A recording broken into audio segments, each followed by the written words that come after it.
चुड़ैल के कहर से कौन बचेगा। मेरा नाम अमित है। मैं आज ऑफिस से आया तो मुझे मेरी पत्नी का फोन आया कि हम सब शादी में जा रहे हैं।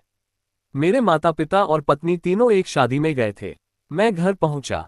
पड़ोस से चाबी लेकर मैंने गेट खोला। खाना मैं बाहर से खाकर आया था। मैं कपड़े बदलकर अपने बेड पर बैठकर एक किताब पढ़ने लगा। घर पर किसी के न होने का सबसे बड़ा फायदा यही होता है कि आप शांति से एक किताब पढ़ सकते हैं। मैं किताब पढ़ ही रहा था कि मुझे खिड़की पर कोई साया दिखाई दिया। इतनी रात में कौन आ सकता है? कहीं कोई चोर तो नहीं जो बंद घर समझकर चोरी करने की फिराक में हो।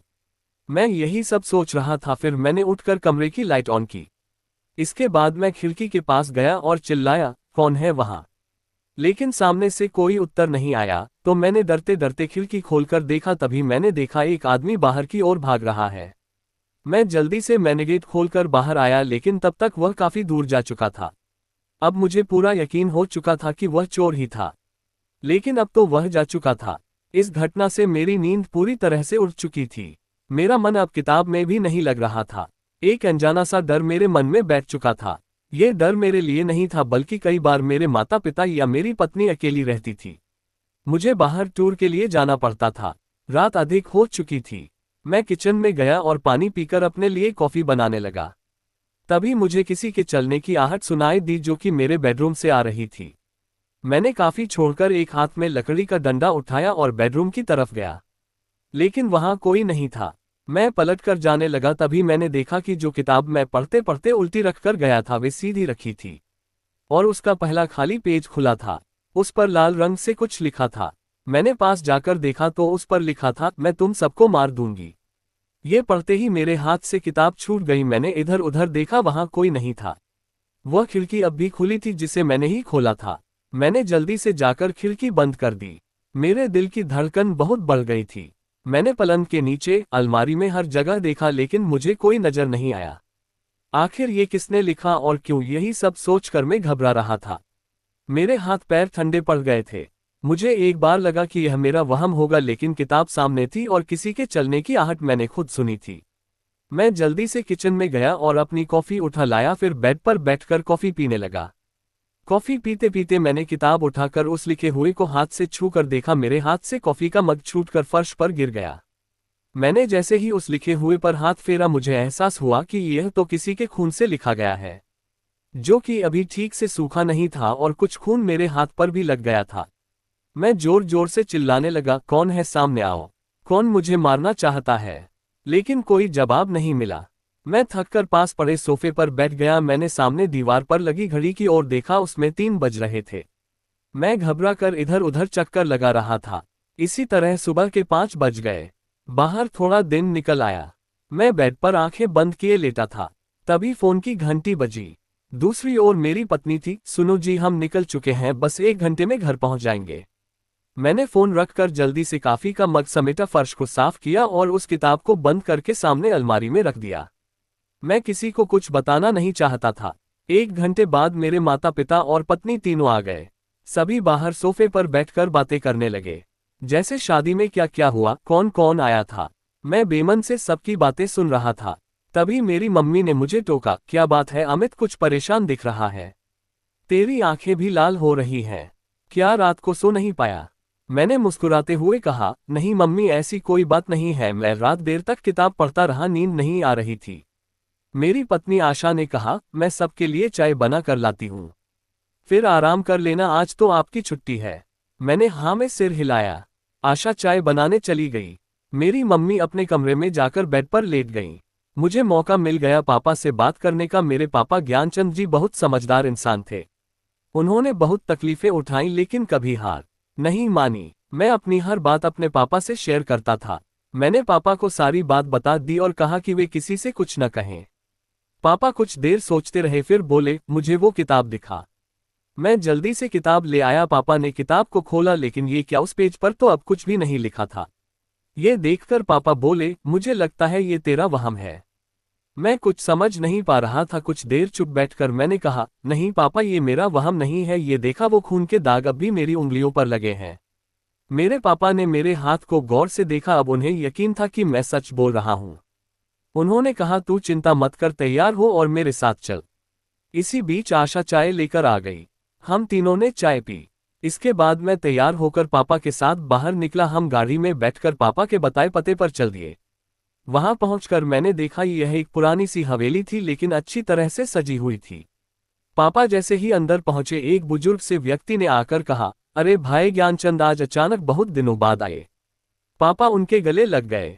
मैं कुछ समझ नहीं पा रहा था। फिर पापा ने कहा, वो अब फिर से मुझे धमकी दे रही है, मेरे बेटे को धमका रही है। उसे रोकना होगा। कल ये मेरा बेटा अमित घर में अकेला था। वह इसकी किताब पर लिख गई कि वह हम सबको मार देगी।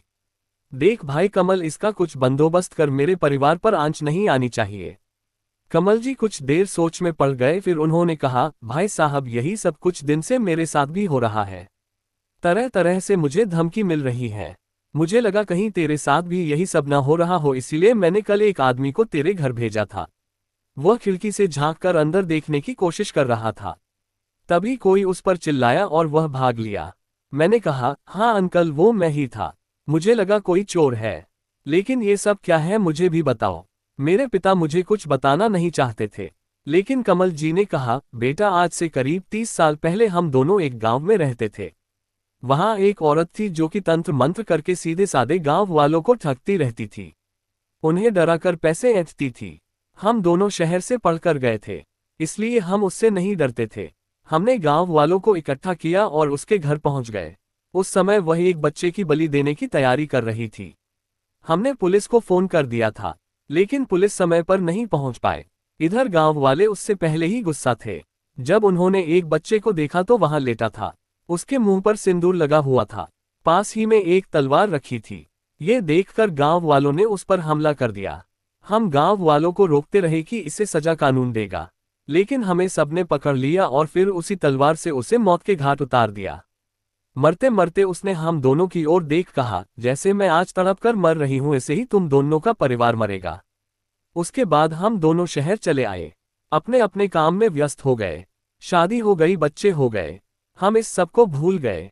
लेकिन समय समय पर गांव से खबरें आती रहती थी कि जिन दो लोगों ने उसे तलवार से मारा था, उनकी लाश कुछ दिन बाद पेड़ से लटकी मिली।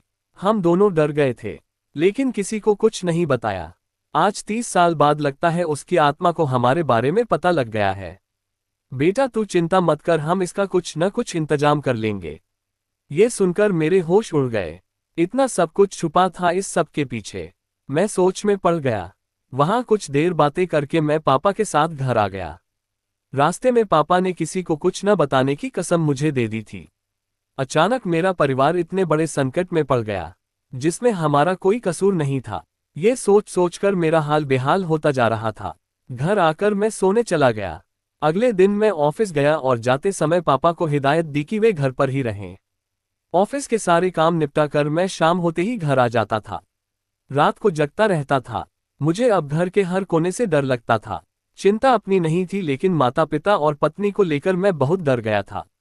2 दिन बाद पापा ने कहा, बेटा चिंता मत कर, हमें एक तांत्रिक मिल गया है, हम सबको उसके साथ गांव जाना है, वहीं वह पूजा कर उस आत्मा को मुक्ति दिलाएगा। मैंने कहा, पापा कब चलना है? पापा ने कहा, बेटा 2 दिन बाद अमावस्या है, उसी दिन चलेंगे। कमल जी का परिवार भी चलेगा। वह तांत्रिक पूजा करके सबको एक काला धागा देगा, जिसे गले में पहनकर कोई डर नहीं रहेगा। फिर वह आत्मा की मुक्ति के लिए यज्ञ करेगा। तय समय पर हम सब गांव पहुंच गए। वहां हमारे पुराने घर में तांत्रिक ने पूजा शुरू कर दी। पूजा करने के बाद उसने काला धागा सबको दिया। सबने उसे पहन लिया। मेरी मम्मी और आशा कुछ समझ नहीं पा रहे थे। उन्हें बस इतना पता था कि ग्रह शनाती की पूजा है। उसके बाद तांत्रिक ने सभी घर वालों को वहां से जाने के लिए कहा। केवल मैं, मेरे पापा और कमल जी वहां रह गए थे। अब तांत्रिक ने हवन शुरू किया। मंत्रों को उच्चारण कर वह आहुति दे रहा था। तभी कुछ ऐसा हुआ जिसे देखकर मेरे होश उड़ गए। कमल जी के अंदर वह आत्मा आ गई। वे इधर उधर हाथ पैर मारने लगे। तांत्रिक ने 1-2 आहुति दी और वे बेहोश होकर एक ओर लुढ़क गए। कुछ देर और हवन करने के बाद तांत्रिक बोला, जाओ सब चिंता छोड़ दो, उसे मुक्ति मिल गई, अब वो कुछ नहीं करेगी। ये सुनकर हमारी जान में जान आई। मैंने पानी के छींटे मारे तो कमल जी को होश आ गया। वे काफी कमजोरी महसूस कर रहे थे। सब काम निपटा कर हम घर आ गए, लेकिन अब भी हमें 1 महीने तक वह काला धागा अपने गले में पहनना था। कुछ दिन सब ठीक चलता रहा। एक दिन मैं ऑफिस से घर आया, गाड़ी घर के नीचे खड़ी कर रहा था। तभी एक आदमी मेरे पास आया और बोला, तुम्हें लगता है तुम बच जाओगे? नहीं, वह तुम सबको नहीं छोड़ेगी, वही यहीं है, कहीं नहीं गई है।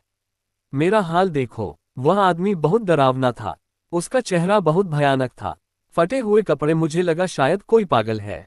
लेकिन वो मुझे देखकर हंस रहा था। कुछ देर बाद बोला, मुझे सब पता है, देख उसने मेरा क्या हाल कर दिया। अगर यकीन ना हो तो अपनी बाप से हरिया के बारे में पूछना, मैं ही हरिया हूँ।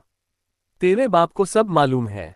वह आगे चला गया। मैं सन रह गया और उसे जाता देखता रहा। फिर मैं वापस आया और अपने पापा से पूछा, पापा ये हरिया कौन है? अभी बाहर मिला था, कह रहा था वो कहीं नहीं गई है, तुम्हें नहीं छोड़ेगी। पापा ये सुनकर घबरा गए और बोले, अगर वह कह रहा है तो सच ही है, लगता है वह हमें धोखा दे गई। मुझे कुछ समझ नहीं आ रहा था, न इसका कोई समाधान मिल रहा था। अब न जाने हमारे परिवार के साथ आगे क्या होगा। शेष आगे। पार्ट 2 के लिए कमेंट करें।